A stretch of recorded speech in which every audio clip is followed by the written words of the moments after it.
علی ابن ابی طالب بابائے حسن و حسین اصحاب کی محفل میں بیٹھے ہیں.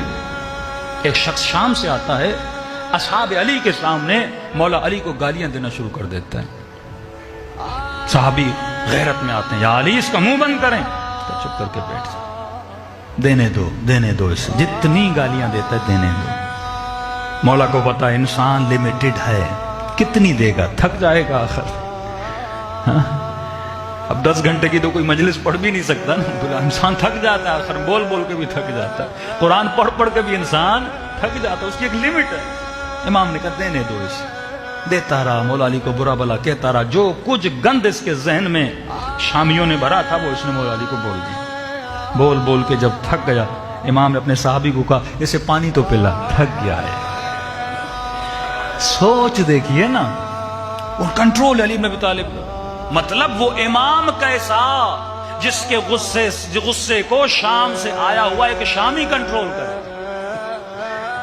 یہ کیسا مومن ہے؟ کہتے مولانا تھوڑی چنگی دیں اس کو. مطلب میری چابی میرے ہاتھ میں نہیں ہے، لوگوں کے ہاتھ میں. کوئی یہاں چنگی دیتا ہے، کوئی یہاں سے چنگی دیتا ہے. تو کیسا مومن ہے؟ تیرا اپنے اوپر کنٹرول ہونا چاہیے. کوئی تجھے گالی دے رہا ہے، تیری عزت کوئی کم ہو رہی ہے کسی کے گالی دینے سے؟ وہ اپنے اعمال کم کر رہا ہے. تیری نگاہ دنیا پر نہیں ہے، تیری نگاہ آخرت پر ہے. جن کو غصے پہ کنٹرول نہیں، وہ انسان نہیں ہے، وہ حیوان.